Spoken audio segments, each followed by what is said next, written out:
ಸಂವಿಧಾನದಲ್ಲಿ ಇರದಂತಹ ಅಧಿಕಾರವನ್ನ ವಕ್ಫ್ಗೆ ನೀಡಿದೆ. ಅದನ್ನ ಸರಿಪಡಿಸೋದಕ್ಕೆ ನಾವು ಮುಂದಾಗಿದ್ದೇವೆ. ನೋಡಿ, ಇದು ಸಿಟಿ ರವಿ ಅವರ ಹೇಳಿಕೆ.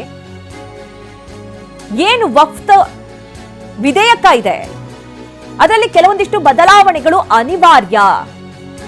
ಸಂವಿಧಾನದಲ್ಲಿ ಇರದಂತಹ ಅಧಿಕಾರವನ್ನ ವಕ್ಫ್ಗೆ ನೀಡಲಾಗಿದೆ, ಅದನ್ನ ತಿದ್ದುಪಡಿ ಮಾಡಲೇಬೇಕಾಗಿದೆ. ಅದನ್ನ ಸರಿಪಡಿಸುವಂತಹ ನಿಟ್ಟಿನಲ್ಲಿ ಈ ಒಂದು ವಿಧೇಯಕ ಮಂಡನೆ ಆಗುತ್ತೆ. ದೇಶದಲ್ಲಿ ಸಂವಿಧಾನ ದೊಡ್ಡದಾ, ವಕ್ಫ್ ದೊಡ್ಡದಾ? ಈ ರೀತಿ ಪ್ರಶ್ನೆ ಮಾಡಿದ್ದಾರೆ ಸಿಟಿ ರವಿ. ನಮ್ಮ ಪ್ರತಿನಿಧಿ ಅನಿಲ್ ಸಿಟಿ ರವಿ ಅವರೊಟ್ಟಿಗೆ ಮಾತನಾಡಿದ್ದಾರೆ. ಏನೇನ್ ಮಾತನಾಡಿದ್ರು ಬನ್ನಿ ನೋಡೋಣ. ಲೋಕಸಭೆಯಲ್ಲಿ ಇಂದು ವಕ್ಫ್ ತಿದ್ದುಪಡಿ ಕಾಯ್ದೆ ಮಂಡನೆ ಆಗ್ತಾ ಅದೇ ಬಗ್ಗೆ ಮಾತಾಡೋ ಜೊತೆಗೆ ಪರಿಷತ್ ಸದಸ್ಯ ಸಿಟಿ ರವಿ ಮಾತನಾಡ್ತಾ ಹೋಗ್ತೇನೆ. ಸರ್, ಸಾಕಷ್ಟು ಚರ್ಚೆಯನ್ನು ಹುಟ್ಟುಹಾಕದಂತ ಈ ಒಂದು ಬಿಲ್ ಈಗ ಮಂಡನೆ ಆಗ್ತಾ ಇದೆ. ಬಿಜೆಪಿ ನಾಯಕರು ಕೂಡ ಇದರ ಪರವಾಗಿದ್ರು, ಈಗ ಕಾಂಗ್ರೆಸ್ ನಾಯಕರು ವಿರೋಧವನ್ನು ವ್ಯಕ್ತಪಡಿಸ್ತಾ ಇದ್ದಾರೆ. ಕಾಂಗ್ರೆಸ್ನವ್ರಿಗೆ ಕೇಳಲಿಕ್ಕೆ ಬಯಸ್ತಾನೆ, ದೇಶದಲ್ಲಿ ಸುಪ್ರೀಮು ವಕ್ಫ್ ಬೋರ್ಡೋ ಸಂವಿಧಾನನೋ? ಸಂವಿಧಾನವೇ ಸುಪ್ರೀಮು. ಸಂವಿಧಾನ ವಿರೋಧಿಯಾಗಿ ಸಂವಿಧಾನದಲ್ಲಿ ಇಲ್ಲದೇ ಇರುವಂಥ ಅಧಿಕಾರವನ್ನು ಮತೀಯ ಆಧಾರದಲ್ಲಿ ಕೊಡಲಿಕ್ಕೆ ಅವಕಾಶ ಇದೆಯಾ? ನೀವು ದೇವಸ್ಥಾನದ ಜಮೀನನ್ನು, ರೈತರ ಜಮೀನನ್ನು, ಸರ್ಕಾರಿ ಜಮೀನನ್ನು ಕೇವಲ ಒಂದು ನೋಟಿಫಿಕೇಷನ್ ಮೂಲಕ ನಂದು ಅಂಥೇಳಿ ಕಿತ್ಕೊಳ್ಳೋದಕ್ಕೆ ವಕ್ಫ್ ಬೋರ್ಡಿಗೆ ಅಧಿಕಾರ ಕೊಡೋದು, ಅದು ಸಂವಿಧಾನ ಬಾಹಿರ ಆಗುತ್ತೋ ಇಲ್ವೋ? ನಾವು ಸಂವಿಧಾನಬದ್ಧವಾಗಿ ಸರಿಪಡಿಸೋ ಕೆಲಸ ಮಾಡಿದ್ದೇವೆ. ಈ ವಕ್ಫ್ ಬೋರ್ಡಿಗೆ ಯಾರು ಡೊನೇಟ್ ಮಾಡಿದರೆ, ಆ ಡೊನೇಟ್ ಮಾಡಿದವ್ರು ಯಾರು, ಯಾವಾಗ ಮಾಡಿದ್ರು, ಅವ್ರದ್ದೇ ಜಮೀನ ಅನ್ನೋದನ್ನು ಪರಿಶೀಲನೆ ಆಗಬೇಕೋ ಬೇಡವೋ? ಅದನ್ನು ಪರಿಶೀಲನೆ ಮಾಡುವ ಅಧಿಕಾರ ಜಿಲ್ಲಾಧಿಕಾರಿಗಳಿಗೆ ಕೊಟ್ಟಿದ್ದಾವೆ. ಅದ್ರಲ್ಲಿ ತಪ್ಪೇನಿದೆ ಹೇಳಿ? ಸುಮ್ಮನೆ BJP ವಿರುದ್ಧ ತಪ್ಪು ಅಭಿಪ್ರಾಯ ಮೂಡಿಸೋದಕ್ಕೆ ಕೆಲವು ಮತೀಯವಾದಿ ಶಕ್ತಿಗಳು ಈ ರೀತಿ ಪ್ರಯತ್ನ ಮಾಡ್ತಿದ್ದಾವೆ. ಹಿಂದೆ CAA ಪ್ರಕರಣದಲ್ಲೂ CAA ಬಿಲ್ ತಂದಾಗ ನಾವು ಹೇಳಿದ್ವಿ, ಇದು ಪೌರತ್ವ ಕೊಡುವ ಬಿಲ್ಲು, ಯಾರ ಪೌರತ್ವನೂ ಕಿತ್ಕೊಳ್ಳಲ್ಲ ಅಂತ. ಆದರೆ ನಮ್ಮ ವಿರುದ್ಧ ಅಪಪ್ರಚಾರ ಮಾಡಿದ್ರು. ಈಗಲೂ ಅಪಪ್ರಚಾರ ಮಾಡ್ತಾ ಇದ್ದಾರೆ. ಕಾಂಗ್ರೆಸ್ ತನ್ನ ಸ್ವಾರ್ಥಕ್ಕಾಗಿ ತಾಲಿಬಾನ್ ಮಾದರಿಯ ಅಮೆಂಡ್ಮೆಂಟ್ನ ಕರ್ನಾಟಕದಲ್ಲಿ ತಂದರೆ, ದೇಶದಲ್ಲಿ ತಂದರೆ ಅದನ್ನ ಸಮರ್ಥನೆ ಮಾಡ್ಲಿಕ್ಕೆ ಬರುತ್ತಾ? ನಾವು ಸಮರ್ಥನೆ ಮಾಡಲಿಲ್ಲ. ಈಗ ವಕ್ಫ್ ತಿದ್ದುಪಡಿ ಮಸೂದೆ ಜಾರಿ ಆದರೆ ಆಗುವಂತಹ ಅನುಕೂಲಗಳೇನು ಅಂತ? ಹಾಲಿಂದ ಹಾಲಿಗೆ, ನೀರಿನ ನೀರಿಗೆ, ನ್ಯಾಯವಾಗಿದ್ದು ಸಿಕ್ಕುತ್ತೆ, ಅನ್ಯಾಯವಾಗಿ ಕಬಳಿಸಿದ್ದು ಹೋಗುತ್ತೆ. ಈಗ ವಿರೋಧ ಮಾಡೋದಕ್ಕೆ ಈಗ ಕಾಯ್ತಾ ಇದ್ದಾರೆ ಸರ್, ಏನು ಹೇಳ್ತೀರಿ ಅಂತ?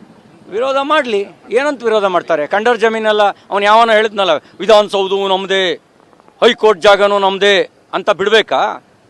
ಅಂತ ಬಿಡಬೇಕೇನ್ರಿ? ದೇವಸ್ಥಾನ 1000 ವರ್ಷದ ದೇವಸ್ಥಾನದ ಜಾಗನೂ ನಮ್ಮದೇ ಅಂತಂದರೆ ಕಣ್ಮುಚ್ಕೊಂಡು ಸುಮ್ಮನೆ ಇರಬೇಕಾ? ಹೇಡಿಗಳು ಸುಮ್ಮನಿರ್ತಾರೆ, ನಾವ್ಯಾರು ಹೇಡಿಗಳಲ್ಲ. ಪರಿಷತ್ ಸದಸ್ಯ ಸಿಟಿ ರವಿ ಅವರ ಮಾತು. ಕ್ಯಾಮರಾ ಪರ್ಸನ್ ವಿನೋದ್ ಜೊತೆ ಅನಿಲ್ ಕಲ್ಕೆರೆ, TV9 ಬೆಂಗಳೂರು.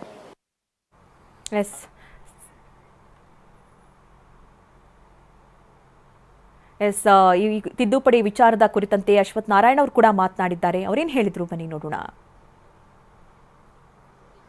ಇದನ್ನು ಸ್ವಾಗತಿಸ್ತೀವಿ. ವಕ್ಫ್ ಕಾಯ್ದೆಯನ್ನು ಏನು ತರ್ತಾ ಇದ್ದಾರೆ ಕೇಂದ್ರ ಸರ್ಕಾರದಲ್ಲಿ, ಪಾರ್ಲಿಮೆಂಟಲ್ಲಿ ತರ್ತಿರೋದನ್ನು ಮುಕ್ತವಾಗಿ ಸ್ವಾಗತಿಸಿ, ನಿಜಕ್ಕೂ ಒಂದು ಸಂವಿಧಾನದ ಚೌಕಟ್ಟಲ್ಲಿ ಮತ್ತು ಒಂದು ಕಾನೂನಿನ ಚೌಕಟ್ಟಲ್ಲಿ ಕಾರ್ಯ ಮಾಡುವಂಥ ಈ ಕಾಯ್ದೆ ತರ್ತಿರುವಂಥದ್ದು ಒಳ್ಳೆಯ ಬೆಳವಣಿಗೆ.